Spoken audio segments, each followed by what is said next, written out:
Who's ready to save lives? Welcome everybody to the Containment Zone headquarters. Thank you so much for coming down here and volunteering your time and effort to the search and rescue team. I'm your team leader. My name is Spencer. Thank you. Of course, everybody was anticipating in the fall we'd be able to open. And if there's one show besides Santa Claus Conquers the Martians that I would want to do and not ruin the tradition, it's Night of the Living Dead. And the 15th year was a milestone that was very important. I was going to do something, and it just hit me. They could come from the Maverick, they could show up here, we could walk through the backyard, zombies could pop out, I'll send them into the warehouse, blah, blah, blah. And it all came to me. I was like, this would be great! And like within a day and a half or so, I had a whole full new script with everything written down, the times and how many people I needed. And then I just had to contact actors and stuff like that and get things going.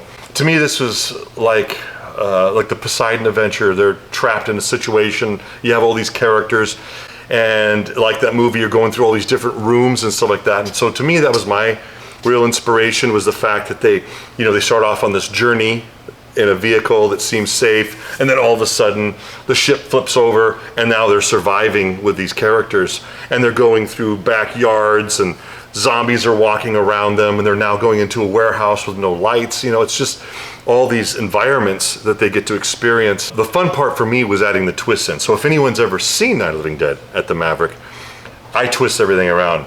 Characters that last longer die sooner, and vice versa. The people that you expect to live don't live, and the people that you expect to die live. So I wanted to make it a real fun, fresh, new experience. And plus it's current day. It made me kind of start to think that, I'm doing the 1968 version every year. And I want to be true to the movie because I'm a huge cinema guy. And I'm always going to keep that going. But in any future productions, if I do something immersive again, I'm going to leave it open. It could be anybody playing these characters, and there's no reason why not. What did help, this is a pretty immense amount of people, is that no one's doing anything right now. And they're sitting around, so they're just itching to get out and do something. And so this answered the call for not only them, but for me, keeping the tradition up, and also keeping the doors open for the Maverick. I am Justin Franco Gonzalez, and I'm playing Ben. It's something that's immersive, so you get all the good scares, but we're doing it in a really safe way. We worked since the beginning with Brian, being very careful with the COVID-19 restrictions. We knew that the audience had to have their distance from us, that we had to provide PPE for the audience, that the actors are always going to wear their masks. Hey.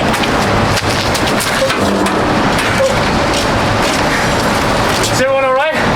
Yeah. Hello, I'm Brianna Dauncey, and I play Barbara. I'm Frank Tryon. I play Harry Cooper the Jerk. Zombie Joe Sanders. Zombie. Hi, I'm Haley Tweeter, and I play Judy. I'm Jacob Hunter. I play Tom. I'm Brian Moon Watson. I play one of the Bens.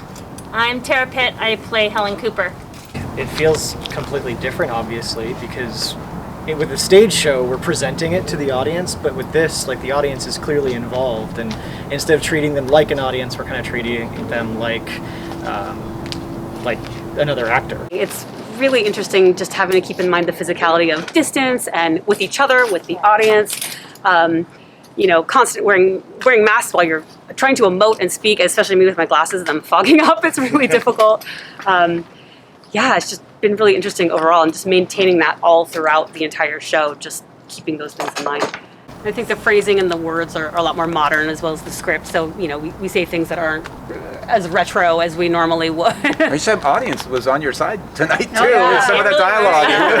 We're getting a lot of feminist reactions. Yeah. It's really cool. That's fun to have the audience talk back to us. There are some, we've been hit on by audience. They'll cheer for Helen. They'll be cheering for Ben and telling him, oh, we're on Ben's side. And so that's been really cool, just because they're in it. They're a part of it. One of the weird aspects of it is my fighting with Ben's. I fight with Ben, and 15 years of doing this, I'm programmed to do certain things a certain way. And it was the first night we were doing this, and I went to grab him, and I can't physically touch him.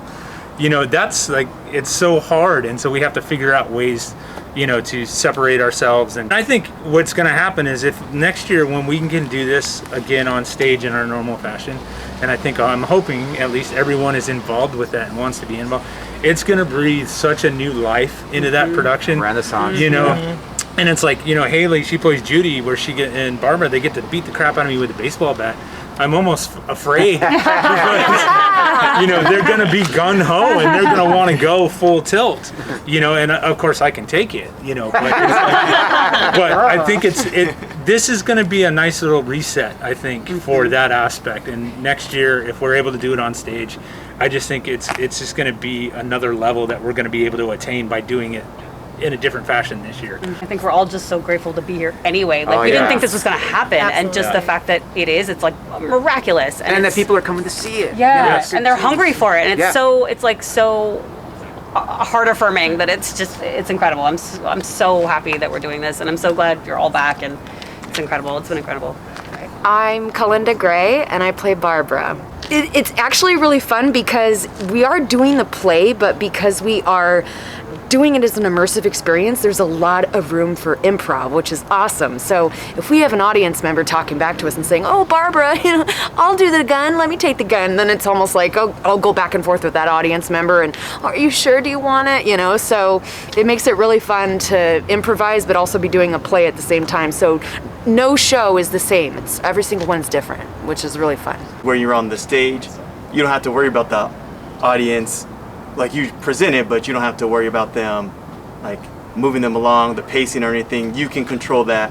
Whereas out here, the audience, you have to actually control their pacing. You have to interact with them. Some of them want to like move everything along, but you have to like slow them down, or they'll make everything go faster, or they can make everything go slower. So you just got to adapt really well. And I think this is like one of the best experiences as an actor I've ever done. Like, you just got to think on your feet. All right, so you guys are search and rescue? Yeah. All right, cool. So where do we go? We don't know. What do you mean? Who's in charge? He died. You can leave a radio or... It's in the truck if you can come in. So what you're saying is we're on our own? Yeah. That's about it. All right, well, we can't go that way, but if we go back the way I came, there might be a way out. What do you say we get the hell out of here? Yeah.